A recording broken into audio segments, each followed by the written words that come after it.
మన బండిలో నుంచి ఇంజిన్ ఆయిల్ ఏమన్నా లీక్ అవుతుందా, కారుతుందేమో ఎలా తెలుసుకోవాలో ఈ వీడియోలో చూద్దాం. ఇక్కడ ఈ బండికి చూసుకుంటే మీకు ఇక్కడ ఇసుక అనేది ఉంది. ఇసుక అనేది బాగా తడిగా జిడ్డుగా అయితే ఉంది. ఇది ఎందుకంటే ఇంజిన్ ఆయిల్ కారి దాని మీద దుమ్ము ఇసుక పడి ఇట్లా అతుక్కుపోయిద్ది అనమాట. మీ బండికి ఇట్లా ఇసుక అతుక్కుందంటే మీరు 100% కన్ఫర్మ్ చేసుకోవచ్చు మీ బండిలో నుంచి ఆయిల్ లీక్ అవుతుందని. ఇంజిన్ ఆయిల్ బండి కిందగానే చూసుకుంటే కింద ఇంజిన్కి కూడా మీకు ఇసుకి జిడ్డుగా ఆయిల్ కారుతా కనిపిస్తుంది చూడండి. మీకు ఇంజిన్ ఆయిల్ తీసే బోల్ట్ దగ్గర కూడా మీకు చుక్క ఇంజిన్ ఆయిల్ అయితే కనబడుతుంది. సో మీకు 100% అనమాట ఈ బండిలో నుంచి ఆయిల్ అనేది లీక్ అవుతుంది. అసలు ఇలా ఎందుకు అయ్యిద్ది, మరి ఇలా అవ్వకుండా ఉండాలంటే ఏం చేయాలి, ఏమేమి మార్చుకోవాలో, అసలు ఎక్కడి నుంచి అవుతుంది, ఎలా కనిపెట్టాలో ఈ వీడియో చూద్దాం. హాయ్ ఫ్రెండ్స్, నా పేరు ప్రతాప్, మీరు చూస్తున్నారు ప్రతాప్ టెక్ తెలుగు ఛానల్.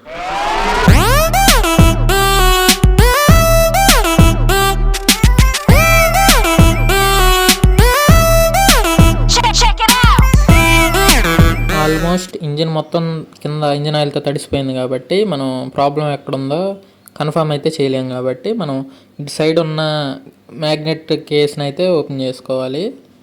అప్పుడైతే మనం ఒక అంచనాకైతే రావచ్చు ఎక్కడి నుంచి ఇంజిన్ ఆయిల్ లీక్ అవుతుందని. ఆల్మోస్ట్ పాత బండ్లకి కేస్ మొత్తం ఒకటే ఉండిద్ది, మ్యాగ్నెట్కి గేర్ కేస్కి. ఇప్పుడు వచ్చే బండ్లకేమో గేర్ కేస్ వేరేగా, మ్యాగ్నెట్ కేస్ వేరేగా ఉండిద్ది అనమాట. సో దీనికి వచ్చేసి మనకి 3 బోల్ట్లు అయితే ఉంటాయి, 3 నట్లు 8 mm రేంజ్ చేసుకుని ఇక్కడ టీ స్పానర్ అయితేనే మీకు లోపలికి అయితే వెళ్ళిద్ది అనమాట. మీకు రేంజ్ యూజ్ చేసినట్టయితే వెళ్ళదు. చూడండి మొత్తం 3 ఉంటాయి, 3 వేరు సైజులో ఉంటాయి అనమాట. మీరు ఎప్పుడు తీసేటప్పుడు ఒకసారి పక్కన పెట్టి చూసుకోండి. అన్ని నట్లు ఒకే సైజు ఉండవు. మీరు పెట్టేటప్పుడు కూడా ఏ సైజుది ఎక్కడ తీసారో అక్కడే పెట్టాలి, లేకపోతే మీకు కేస్ అయితే డ్యామేజ్ అయింది. ఆల్మోస్ట్ ఈ కేస్కి ఒక నట్ అయితే డ్యామేజ్ అయిపోయింది, అందుకే 2 నట్లే ఉన్నాయి. చూడండి ఇప్పుడు ఇక్కడ ఈ ప్లేస్లో నేను చూపిస్తున్న ప్లేస్లో కనుక ఇంజిన్ ఆయిల్ కనిపిస్తే మీకు మ్యాగ్నెట్ కేసులో నుంచి మీకైతే ఆయిల్ లీక్ అవుతున్నట్టు అనమాట. మరి ఆయిల్ లీక్ అవ్వడం వల్ల ఏమో ప్రాబ్లం ఉండిద్ది అంటే ఒక్కో చుక్క లీక్ అయిపోవడం వల్ల మీకు ఇంజిన్లో ఉండాల్సిన లెవెల్ అయితే తగ్గిపోయింది అనమాట. తగ్గిపోవడం వల్ల మొత్తం తగ్గిపోయి చివరికి కొంచెమే మిగిలిద్ది ఇంజిన్లో. దానివల్ల ఏమైందంటే మీ ఇంజిన్ ఓవర్ హీట్ అయిపోయి ఆగిపోవడం, లేకపోతే చివరికి బోర్కి వచ్చే అవకాశం కూడా ఉందన్నమాట. సో ఇక్కడ కనుక ఆయిల్ ఉన్నట్టయితే ఈ ప్లేస్లో మీరు నిర్ధారించుకోవాల్సింది ఏంటంటే మ్యాగ్నెట్ షాఫ్ట్ ఏదైతే ఉందో దీంట్లో నుంచి అయితే మీకు ప్రాబ్లం ఉందని తెలుసుకోవాలి. స్టెప్ 2 వచ్చేసి ఇక్కడ కనుక ఆయిల్ కనుక ఉంటే మీరు కన్ఫర్మ్ చేసుకోవాలి ఆయిల్ అనేది డమ్మీ క్యాప్ లేదా న్యూట్రల్ స్విచ్లో నుంచి అయితే లీక్ అవుతుందని. వాటిని మార్చి కొత్తగా వేసుకుంటే ప్రాబ్లం అయితే సాల్వ్ అయ్యిద్ది. స్టెప్ నెంబర్ 3 వచ్చేసి చైన్ గార్డ్లో కనుక ఆయిల్ ఉంటే, అంటే ఇంజిన్ ఆయిల్ కనుక చైన్ గార్డ్లో కనుక లీక్ అవుతుంటే మీకు చైన్ షాఫ్ట్లో నుంచి మీకు ఆయిల్ వస్తున్నట్టయితే మీరు నిర్ధారించుకోవాలి. అప్పుడు మీరు ఇక్కడుండే ఆయిల్ సీల్ అయితే ఒకటి కొత్తది వేసుకుంటే మీకు ప్రాబ్లం అనేది సాల్వ్ అయిపోయింది. ఫస్ట్ ఎప్పుడైనా మీరు మీ బండిలో ఇంజిన్ ఆయిల్ కారుతున్నట్టు మీరు గమనిస్తే ఆ ప్లేస్ను గుర్తుపెట్టుకోవాలి. ఒకసారి దాన్ని అయితే మీరు సర్వీసింగ్కి ఇవ్వాలి. ఇచ్చిన తర్వాత కూడా మళ్ళీ సేమ్ ప్లేస్లో ఆ ప్రాబ్లం రిపీట్ అయితే 100% ఇంజిన్ ఆయిల్ లీక్ ఉన్నట్టు. ప్రజెంట్ ఈ బండికి వచ్చేసి మ్యాగ్నెట్ షాఫ్ట్లో నుంచి అయితే ఆయిల్ లీక్ అవుతుందని ఐడెంటిఫై అయితే చేసాం. మ్యాగ్నెట్ రిమూవ్ చేయాలంటే ఇక్కడ కనిపించే బోల్ట్ అయితే మనం తీసుకోవాలి. ఈ బోల్ట్ తీయాలంటే మనకి ఈ మ్యాగ్నెట్ తిరిగిపోతూ ఉండిద్ది స్పానర్తో తిప్పేటప్పుడు. ఇది వచ్చేసి 14 నెంబర్ బోల్ట్ అనమాట. ఇది తిప్పుతుంటే మన మ్యాగ్నెట్ అనేది తిరిగిపోతూ ఉండిద్ది, బోల్ట్ అనేది లూజ్ అవుతుంది. దీనికి మనం మ్యాగ్నెట్ హోల్డర్ యూజ్ చేయాలి. హోల్డర్ తర్వాత మ్యాగ్నెట్ బయటకు లాగడానికి మ్యాగ్నెట్ పుల్లర్ అయితే యూజ్ చేయాలి. కానీ అవేమి లేకుండా ఈ వీడియోలో అయితే నేను సింపుల్ సొల్యూషన్ చెప్తాను. సింపుల్గా మీ బండికి వచ్చింది కదా ప్లగ్ బిట్ బిక్కునే బిట్ అయితే ఒకటి వచ్చింది, నా చేతిలో ఉంది కదా, అలాంటిది యూజ్ చేసుకుని ఇక్కడ మ్యాగ్నెట్ పైన ఒక నాచ్ అయితే కనపడిద్ది. ఆ నాచ్ని ఈ స్క్రూ డ్రైవర్కి హోల్డర్ బిట్ ఉంది కదా మనకి బండిలో వచ్చింది ప్లగ్ బిట్ బిక్కోవడానికి, దానికైతే కింద బండి బాడీకి సపోర్ట్ ఇచ్చి పెట్టాలన్నమాట. ఎందుకంటే ఇటు పక్క నుంచి లూజ్ చేస్తాం కదా, అప్పుడు మ్యాగ్నెట్ తిరగకుండా ఇదైతే ఆపిద్ది. ఇలా యూజ్ చేయడం వల్ల మనకి ఎక్స్ట్రా టూల్స్ అయితే కొనవసరం లేదు. మనకి మ్యాగ్నెట్ పుల్లర్లు, మ్యాగ్నెట్ హోల్డర్లు ఇవైతే యూజ్ చేయ అవసరం లేదనమాట. ఇది అనేది మనకి మ్యాగ్నెట్ తిరగకుండా అయితే ఆపిద్ది. మనం 14 నెంబర్ రింగ్ స్పానర్ వేసి మనం దీన్ని అయితే రిమూవ్ అయితే చేసేయచ్చు నట్ని ఈజీగా. చూడండి నేను ఇక్కడ 14 నెంబర్ రేంజ్ అయితే యూజ్ చేసి బోల్ట్ అయితే లూజ్ చేసే ప్రయత్నం అయితే చేస్తాను. ఒక్కోసారి మీకు ఆ బిట్ అనేది స్లిప్ అయిపోతూ ఉండిద్ది. మీరు కరెక్ట్ పొజిషను మీరు చేస్తూ ఉంటే ఎక్స్పీరియన్స్ మీకు అర్థమైద్ది. కరెక్ట్ పొజిషన్ పెట్టి తిప్పితే మీకు అనేది బోల్ట్ చాలా ఈజీగా లూజ్ అయ్యిద్ది అనమాట. చూడండి, ఫస్ట్ టైం నాకు కూడా స్లిప్ అయింది. మళ్ళీ నేను సెకండ్ టైం పెట్టి మీకు చూపిస్తాను అనమాట. మీరు కరెక్ట్గా కొద్ది క్రాస్ లేకుండా మీరు బిట్ కనుక ఉంచగలిగితే మీకు ఈజీగా అయితే వచ్చేసిద్ది అనమాట బోల్ట్ బయటికి. చూడండి, నేను మళ్ళీ ట్రై చేసి చూపిస్తున్నాను. ఇప్పుడైతే గట్టిగా పట్టుకుంది మ్యాగ్నెట్, కొద్దిగా వంగింది మ్యాగ్నెట్, ఇది బిట్ కూడా కొంచెం వంగింది. అయినా కానీ నేను అలానే తిప్పుతున్నాను. చూడండి, అట్లా మీకు ఒక్కోసారి ఎగిరిద్ది అనమాట. బిట్ జాగ్రత్తగా ఉండాలి, వచ్చి తగిలే అవకాశం ఉంది. ఇప్పుడైతే రాలేదన్నమాట. ఇంకోసారి అయితే ట్రైల్ వేస్తున్నాను. బిట్టు కరెక్ట్గా మీరు బిట్టు ఏ పొజిషన్లో పెట్టారనే దాన్ని బట్టి సింగిల్ అటెంప్ట్లో వచ్చిద్దా, మీరు 4-5 సార్లకి వచ్చిద్దా అనేది అయితే మీ మీదే ఆధారపడి ఉండిద్ది. ఇప్పుడు చూడండి, నేను కొంచెం మ్యాగ్నెట్ నాచ్కి క్రాస్గా అయితే పెట్టాను అనమాట. అట్లా పెడితే స్లిప్ అవ్వకుండా అయితే ఉండిద్ది. అలానే మీ దగ్గర ఇంకా వేరే ఏమన్నా ఉంటే బిట్లు వాడచ్చు. చూడండి, నా దగ్గర ఇంకోటి పవర్ స్పేర్కి వచ్చింది అయితే ఉంది. దాంతో కూడా మీరు ఎటు వీలుగా ఉండిద్దని ట్రైల్ వేసుకోవాలి.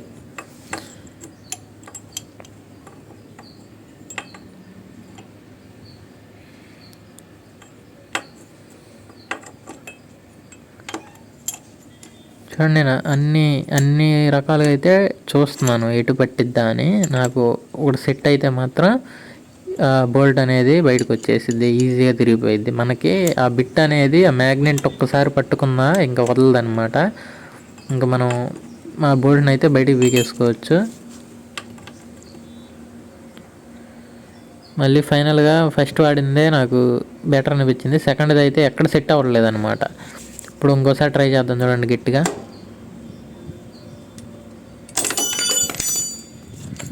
ఆల్మోస్ట్ మళ్ళీ స్లిప్ అయిపోయింది అనమాట. చూడండి, లాస్ట్ అండ్ ఫైనల్ సారి చూడండి, ఈజీగా తిరిగిపోయింది. అక్కడ కింద బిట్ అనేది పట్టేసింది అనమాట తిరగకుండా. ఇట్లయితే మీరు సింపుల్గా అయితే మ్యాగ్నెట్ హోల్డర్లు ఏం లేకుండా మీరు దీన్ని అయితే బయటికి తీసేసుకోవచ్చు. ఈజీగా అయితే వచ్చింది. ఇక్కడ దాకా వచ్చింది, బాగానే ఉంది. నెక్స్ట్ మ్యాగ్నెట్ బయటికి రావాలంటే అది అంత పెద్ద ఈజీ కాదు, అది కష్టమే అనమాట.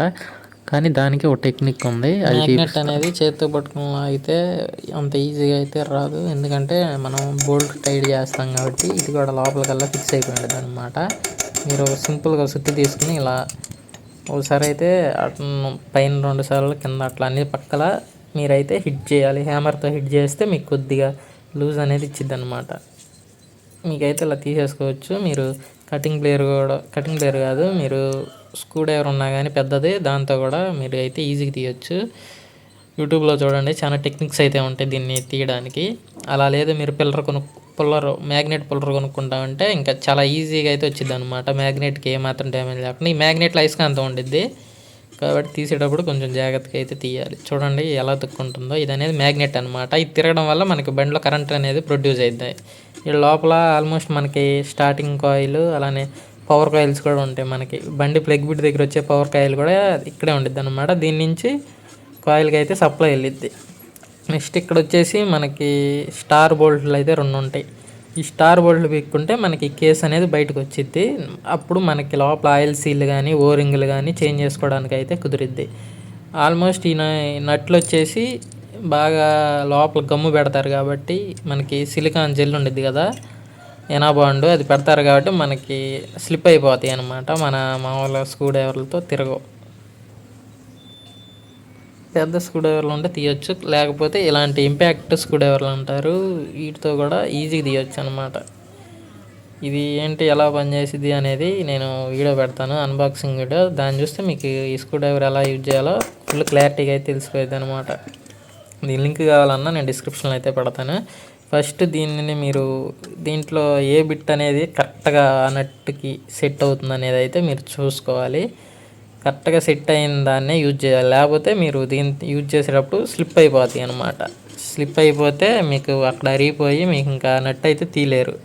మళ్ళీ కోపిచ్చి తీపియాలంటే చాలా కాస్ట్ అవుద్ది. ఫస్ట్ ఈ మిషన్ని లెఫ్ట్లో ఉంది కదా, దీన్ని లెఫ్ట్లో అయితే పెట్టుకోవాలి. రైట్లో ఉంటే లెఫ్ట్కి మార్చుకోండి.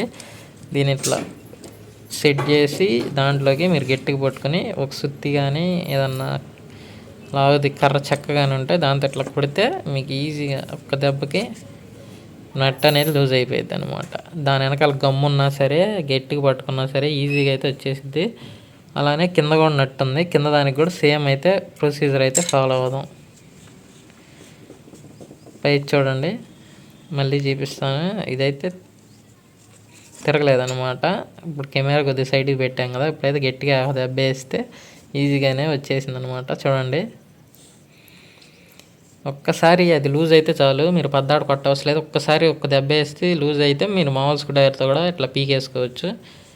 ఈ నట్టు మీరు జాగ్రత్తగా అయితే ఉంచుకోవాలి. స్లిప్ అయిపోయినట్లు ఏమైనా ఉంటే మళ్ళీ కొత్త ఇది చేసుకుంటే నెక్స్ట్ టైంకి మీకు ఇబ్బంది లేకుండా అయితే ఉండిద్ది. సేమ్ ప్రొసీజర్ కింద దానికి కూడా, కిందది కూడా చేసాం, కిందది కూడా అయితే వచ్చేసింది అనమాట. చూడండి, ఈ రెండు పీకాక మనకి బయటికి ఈజీగా వచ్చింది అంటే అది అంత ఈజీగా రాదనమాట. ఎందుకు రాదు అంటే దీనికి లోపల మనం ఎనాబాండ్ గమ్మేసి ఉంటాం అనమాట. ఎందుకంటే ఆయిల్ ఏమన్నా లీక్ అవుద్ది అని చెప్పేసి లోపల గమ్ము వాడతాం. స్క్రూ డ్రైవర్తో కొట్టిన తర్వాత ఇక్కడ న్యూట్రల్ వైర్ అయితే ఉండిద్ది. ఈ న్యూట్రల్ వైర్ జూమ్ చేసి చూపిస్తాను మీకు. ఈ న్యూట్రల్ వైర్ వచ్చేసి మీరు పీక్కోవాలి. ఎందుకంటే మనం కేసు బయటికి పీకేటప్పుడు ఇదైతే అడ్డం వచ్చింది అనమాట. దానికి జస్ట్ క్లిప్ అయితే ఉండిద్ది, క్లిప్ లోపలికి నెట్టి పీకితే వచ్చేసిద్ది. ఇది పీకితే చాలు, ఇంకా మొత్తం పీక అవసరం లేదు. నెక్స్ట్ ఈ మ్యాగ్నెట్ కేసుని మీరు అటు ఇటు ఇట్లా తిప్పుతా కొద్దిగా మెల్లగా అయితే ట్రై చేయండి. ఒకేసారి అయితే రాదనమాట, మీరు కొంచెం ఎఫర్ట్స్ అయితే పెట్టాలి. చూడండి, నేను మొత్తం పీకేసాక చూపిస్తున్నాను. ఇప్పుడు ఇది పీకిన తర్వాత మనం చూద్దాం ప్రాబ్లం అనేది ఎక్కడొచ్చింది. లోపల ఓరింగులు ప్రాబ్లమా, లేకపోతే చిన్న ఓరింగులు రెండు ఉంటాయి నట్లకి, పెద్ద ఓరింగులు ఉంటాయి. ఆల్మోస్ట్ ఇది పీకంగానే మనకి ఇక్కడైతే ఆయిల్ అనేది కింద లీక్ అయిపోతుంది అనమాట. ఈ గేర్ గేస్లో ఇక్కడ షాఫ్ట్ దగ్గర ఉండే ఆయిల్ కొంచెం అయితే ఇటు లీక్ అవుతుంది అనమాట. కాబట్టి నేను ఇక్కడ సెంటర్ స్టాండ్ కింద ఎత్తుగా ఉండేటట్టు ఓ చెక్క ముక్క అయితే పెట్టాను. దానివల్ల మనకి ఆయిల్ అనేది కింద పోకుండా అయితే ఉండిద్ది అనమాట. బండి అటు ఊరిగి ఉండిద్ది కదా. నెక్స్ట్ వచ్చేసి ఇక్కడ ప్రాబ్లం ఐడెంటిఫై చేశానని చెప్పా కదా, ఇక్కడ ఆయిల్ సీల్ చూడండి. ఆయిల్ స్ప్రింగ్కి ఏదైతే లోపల స్ప్రింగ్ ఉండిద్దో ఆల్మోస్ట్ అది మనం బండి రిపేర్కి ఇచ్చినప్పుడు వాళ్ళు పెట్టేటప్పుడే కొద్దిగా వంకరగా వెళ్ళినట్టుంది. మనకి స్ప్రింగ్ అనేది కొట్టేసింది అనమాట. ఇలా అవడం వల్ల ఏమైందంటే మనకి ఆ ఆయిల్ సీలో స్టిఫ్నెస్ ఉండదు అనమాట. స్టిఫ్నెస్ ఉండకపోవడం వల్ల మనకి ఆయిల్ సీల్ అనేది షాఫ్ట్కి లూజ్గా ఉండటం వల్ల ఆ గ్యాప్లో నుంచి ఆయిల్ అనేది బయటకు అయితే లీక్ అయిపోతుంది. మనం ఆల్మోస్ట్ దీన్ని ఎక్కియచ్చు మనం స్ప్రింగ్ సరి చేసి, కానీ ఇది ఆల్రెడీ పోయింది కాబట్టి మనం దీన్ని యూజ్ చేయకూడదు. మనం సింపుల్గా స్క్రూ డ్రైవర్తో మనం దీన్ని అయితే బయటికి తీసేయచ్చు. చూడండి, మొత్తం తీసేసాను, మొత్తం కొత్తదే ఇది. కానీ అక్కడ స్ప్రింగ్ పోవడం వల్ల మనకి ఆయిల్ అనేది లీక్ అవుతుంది అనమాట. మరి మొత్తం పీకాం కాబట్టి, కేసు పీకాం కాబట్టి మనం మొత్తం రెండు ఓరింగులు, మనం పైన పెద్ద ఓరింగ్ ఉంటుంది కదా దాన్ని కూడా అయితే చేంజ్ చేసేయాలి. పైన ఉండే పెద్ద ఓరింగ్ కూడా ఒక్కసారి విప్పదీసామంటే మళ్ళీ కొత్తది అయితే వేసుకోవాలి. చూడండి, ఇది ఒక స్టెప్ పైకి ఉండాలన్నమాట. మనం కొత్తది వేసినప్పుడు ఒక స్టెప్ పైకి ఉండిద్ది. ఇది పాతది కాబట్టి మనకి ఫ్లాట్గా అయితే అయిపోయి ఉండిద్ది. విడిగా అయితే రౌండ్ షేప్లో ఉండిద్ది. నెక్స్ట్ వచ్చేసి ఇక్కడ చిన్న ఓరింగులు మనం రెండు స్క్రూలు పీకాం కదా ఇందట, పెద్ద స్క్రూ ఇంపాక్ట్ స్క్రూ డ్రైవర్తో ఆ ఓరింగులు కూడా మనం మార్చేసుకోవాలన్నమాట. అవి ఎంత కాస్ట్ నేను డిస్ప్లేలో పెడతాను ఎంత అవుతాయి అనేది. ఈ పీకేసుకోవాలి, ఈ రెండు పైన కింద ఉంటాయి. ఈ పీకిన తర్వాత మొత్తం వీటికి గమ్ము అయితే ఉండిద్ది అనమాట. గమ్ము కూడా అయితే క్లీన్ చేసుకోవాలి. ఈ కేసుకున్న గమ్ము మనకి కొత్తది పెడతాం కాబట్టి గమ్ అయితే క్లీన్ చేసేసుకోవాలి. క్లీన్ చేసుకున్నాక నేను మళ్ళీ వీటికి కావాల్సిన పార్ట్స్ అయితే కొనుక్కొచ్చాను కొత్తవి. ఇది వచ్చేసి సీనియర్ కంపెనీ. చూడండి, మనకి షాఫ్ట్కి వేయాల్సిన ఆయిల్ సీలు చూడండి ఇది ఎలా ఉందో. స్ప్రింగ్ అనేది లోపల ఉంది. ఇందాక మనం పాడైపోయిందని చూసుకుంటే స్ప్రింగ్ అనేది బయటకు వచ్చేసింది అనమాట. చూడండి, ఇలా అయితే ఉండిద్ది కొత్తది వచ్చేసి. దీన్ని మనం నీట్గా అయితే ఉంచుకోవాలన్నమాట. దీనికి ఫస్ట్ మనం గమ్ అయితే వేసుకోవాలి. ఈ గమ్ ఎందుకంటే మనకి ఏదన్నా మనకి ఇంజిన్ కేస్కి ఏమన్నా గీతలు కానీ ఇరెగ్యులారిటీస్ ఏమన్నా ఉంటే ఆ గ్యాప్స్ని ఇది ఫిల్ చేసిద్ది అనమాట. అలా అని ఇది ఎక్కువ వేసేయకూడదు, ఇది జస్ట్ గ్యాప్స్ ఫిల్ చేసిద్ది. మీరు ఎంత ఎక్కువ పెట్టినా కానీ సెట్ చేసేటప్పుడు గ్యాప్స్ ఫిల్ అవ్వగా మిగిలినంతా బయటకు అయితే వచ్చేసిద్ది అనమాట. అది ఇంజిన్లో పడితే ఎక్కువ అయ్యి ఇంజిన్లో ఫ్లోటింగ్ అయ్యిద్ది కాబట్టి ఇంజిన్ డ్యామేజ్ అయ్యే అవకాశం ఉంది. కాబట్టి మీరు దీన్ని చాలా తక్కువ అయితే రాయాలన్నమాట. ఆ గ్యాప్స్ అనేవి మన కంటికి కనపడినంత ఉంటాయి అన్నమాట. మనం లైట్గా అయితే రాసుకోవాలి. చూడండి, ఏలితే అన్ని పక్కల ఒకే లెవెల్లో ఒకే థిక్నెస్లో ఉండేటట్టు అయితే దీన్ని రాసుకోవాలి. రాసుకున్న తర్వాత ఇది కాసేపటికి అయితే సాలిడ్ జెల్ లాగా అయ్యిద్ది అనమాట. చూడండి, నేను ఆల్మోస్ట్ ఫిక్స్ చేసేసాను. అన్ని పక్కల సమానంగా ఉండేటట్టు అయితే చూసుకోవాలి. రాసి పెడితే మళ్ళీ ఇదివరకు దానిలాగా మీకు ఫెయిల్ అయిపోయింది ఆయిల్ సీలు. నెక్స్ట్ వచ్చేసి ఓరింగ్ కూడా అయితే వేసేద్దాము. మొత్తం అయితే క్లీన్ చేసుకున్నాను నేను ఓరింగ్ వేసే ప్లేస్లో కూడా. చూడండి, ఇది ఫ్లాట్గా ఉండాలి. ఓ పక్కన ఎక్కువ ఓ పక్కన తక్కువగా ఉండకూడదు. నెక్స్ట్ చూడండి, పెద్ద ఓరింగ్ ఉంది కదా, దీన్ని అయితే చాలామంది ఇబ్బంది పడతారు వేయడానికి. మనకు కూడా వేసేటప్పుడు 2-3 సార్లు ఇది కుదరదనమాట. మనం అట్లా ఎక్స్పీరియన్స్ వచ్చే కొంది ఈజీగా అయితే వేయచ్చు. మనం దీన్ని కొంతమంది చేతితో తిప్పి ఇట్లా తిప్పి వేస్తారు. ఎట్లా పడితే అలా వేస్తే ఇది ఫెయిల్ అయిపోయింది అనమాట. ఫెయిల్ అంటే మనకి మడత పడిపోయి అక్కడ కట్ అయిపోయే అవకాశం ఉంది. కాబట్టి మనం జస్ట్ ఈజీగా అయితే వేయచ్చు. ఈ వీడియోలో చూపిస్తాను. మీరు ఇట్లా తిప్పకుండా మొత్తం పైన సెట్ చేసి ఒక ఏలు పెట్టండి. లోపల ఏలు పెట్టి జస్ట్ కిందకి లాగితే మీకు కొద్దిగా సాగిద్ది అనమాట. సాగాక గాడిలో పెట్టి వదిలేస్తే మీకు లోపల ఫిక్స్ అయిపోయిద్ది. చూడండి, ఇప్పుడు చూపిస్తాను. చూడండి, నాకే 2-3 సార్లు అయితే ఫెయిల్ అయింది. జస్ట్ అట్లానే అలా వదిలేస్తే వెళ్ళిపోయింది. ఇప్పుడు దీనికి కూడా మనం కొంచెం గమ్ అయితే పెట్టేసుకుందాం. ఇప్పుడు చూసుకున్నట్లయితే కొత్తది కదా ఇది, మీకు ఒక స్టెప్ పైకి అయితే ఉండిద్ది అనమాట రౌండ్గా. పాతగానే చూసుకున్నట్లయితే పాతది ఫ్లాట్గా అయితే ఉంది. ఇదైతే ఫ్లాట్గా ఉండదు. ఇది వచ్చేసి ఒక స్టెప్ పైకి ఉండిద్ది. చూడండి, ఒక స్టెప్ పైకి అయితే ఉండిద్ది. దీనికి కూడా మనం గమ్ అయితే రాసేద్దాం. గమ్ము ఓవర్గా కాకుండా లైట్గా అయితే రాసుకోవాలి. దేనికైనా సరే మన ఎక్కువ రాస్తే మనకి ఖరాబులుగా కనబడిద్ది. నెక్స్ట్ వచ్చేసి మన పైన స్క్రూలు పీకాం కదా, అక్కడైనా 2 చిన్న ఓరింగ్లు అయితే వస్తాయి. దానికి కూడా కొంచెం గమ్ అయితే పెట్టేసుకోవాలి. ఫస్ట్ గమ్ము కానీ గ్రీజ్ కానీ రాస్తే మనకి ఓరింగ్ జారి కింద పడకుండా అక్కడైతే అతుక్కుని ఉంటాయి అనమాట. నేనైతే గమ్ము పెడుతున్నాను. ఎటు గమ్ము పెట్టాలి కాబట్టి ఓరింగ్లకు కూడా కొద్దిగా గమ్ము రాసుకుంటే మనకి ఇక్కడి నుంచి కూడా లీక్ రాకుండా. చూడండి, ఈ ఓరింగ్లకు కూడా ఆల్మోస్ట్ ఈ జెల్ అయితే ఎనాబాండ్ గమ్ అయితే రాస్తున్నాం. రాసి అక్కడ సెట్ చేస్తే మనకి అక్కడి నుంచి కింద పడకుండా అక్కడ అతుక్కుపోయి ఉండిద్ది అనమాట. ఇది మనం కేసు సెట్ చేసేలోపు అక్కడ అయితే గట్టిగా పట్టుకుని ఉండిద్ది. సేమ్ ఇలానే కింద దాన్ని కూడా బిగించేయాలి. కింద దాన్ని కూడా ఇట్లానే గమ్ము రాసి అంటించేద్దాం. ఈ మొత్తం సెట్ చేసుకోవడం అయిపోయాక ఇంక మొత్తం మనకు అయిపోయినట్టే కాబట్టి కేస్ అనేది సెట్ చేసుకోవాలన్నమాట. ఈ కాయిల్ కేస్ ఎలా సెట్ చేయాలంటే స్ట్రైట్గా అయితే ఎక్కించుకోవాలన్నమాట. మనం క్రాస్గా పెడితే మళ్ళీ లోపల ఆయిల్ సిలికి ఇది వరకు లాగా అయినట్టు స్ప్రింగ్ అనేది ఊడిపోయిద్ది. క్రాస్ ఏం లేకుండా మనం స్ట్రైట్గా అయితే ఎక్కించుకోవాలి. అన్ని పక్కల సమానంగా ప్రెషర్ అప్లై చేస్తే లోపలికి నెడితే చాలా ఈజీగా అయితే ఇది వెళ్ళిపోయిద్ది అనమాట. వెళ్ళిన తర్వాత ఇక్కడ ఓరింగ్ లోపలికి వెళ్ళేటప్పుడు కొద్దిగా గట్టిగా అయితే ఉంటుంది. మీరు పైన ఉన్న వైర్ కరెక్ట్ పొజిషన్ చూసుకుని ఆ హోల్స్లో ఉన్న స్క్రూ లోపల థ్రెడ్లు ఉంటాయి కదా, ఆ థ్రెడ్లు కూడా కరెక్ట్గా చూసుకుని మీరు జస్ట్ లైట్గా లోపలికి అయితే ప్రెస్ చేసిన తర్వాత మీరు స్ట్రైట్గా ఉంచుకున్నాక కటింగ్ ప్లేయర్తో 2 దెబ్బలు వేస్తే మీకు కేస్ అనేది చాలా ఈజీగా లోపలికి వెళ్ళిద్ది అనమాట. కేస్ డ్యామేజ్ అవ్వకుండా మీరైతే మెల్లిగా అయితే కొట్టండి.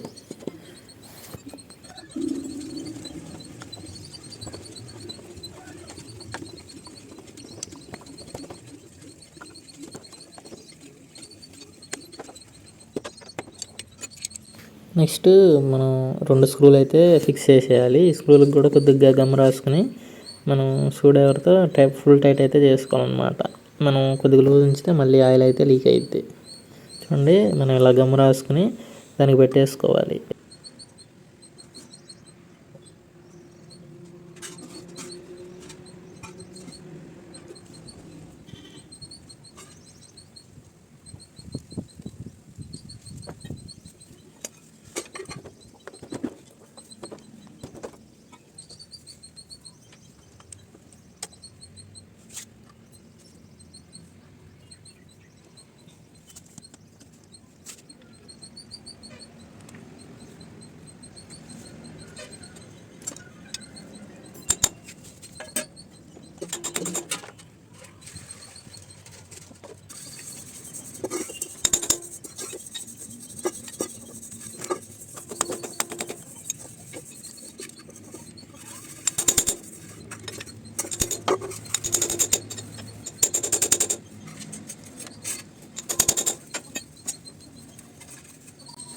మనం ఇందాక పీకిన న్యూట్రల్ వైర్ కూడా మళ్ళీ ఫిక్స్ చేసుకోవాలి. సేమ్ మనం పీకినప్పుడు పిన్ అయితే కిందకి నెట్టాం కదా, సేమ్ అలానే పిన్ కిందకి నెడితే మీ హోల్ అయితే కనపడుద్ది. ఆ హోల్లో సెట్ చేసి మీరు వదిలేస్తే ఫిక్స్ అయిపోయింది అనమాట వైరు.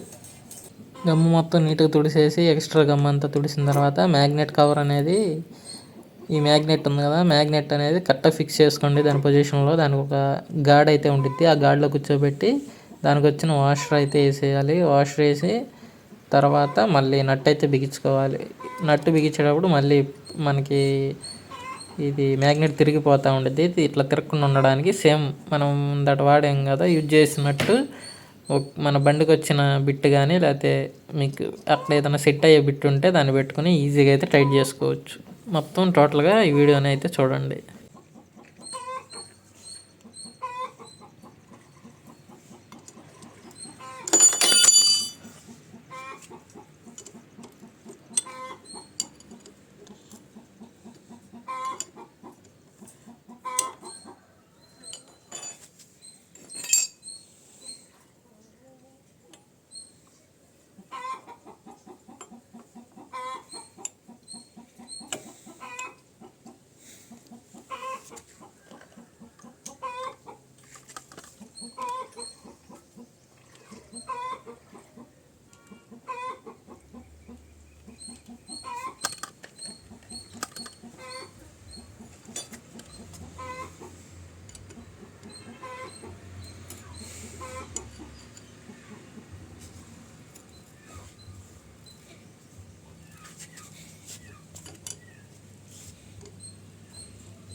పాత నట్టుకి అయితే థ్రెడ్లు పోయినాయి, అందుకని నేను కొత్త నట్టు అయితే తెచ్చాను. మీరు కూడా ఒకసారి చూసుకుని ఫుల్ టైట్ అవుతుందో లేదో చూసుకుని మీరు థ్రెడ్లు బాగున్నాయో లేదో చూసుకుని కొత్తదైతే తెచ్చుకొని వేసుకోవాలి.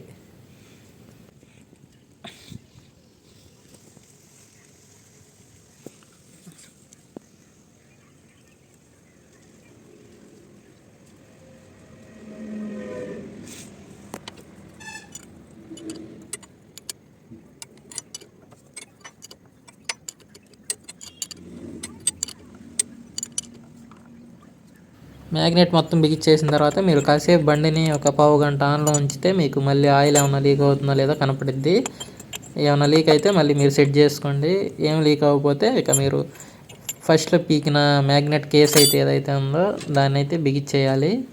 బిగిస్తే మీకు ఇక్కడ అయిపోయినట్టు అనమాట, ప్రాబ్లం అనేది సాల్వ్ అయినట్టే. దీని కంటిన్యూషన్ ఇది పార్ట్ 2 వీడియో అనమాట. పార్ట్ 1 వీడియో వచ్చేసి హెడ్లో నుంచి ఆయిల్ లీక్ అయితే ఎలా సరి చేసుకోవాలో చూపించాను. ఆ వీడియో లింక్ కూడా ఇస్తాను. ఈ వీడియో నచ్చితే లైక్ చేయండి.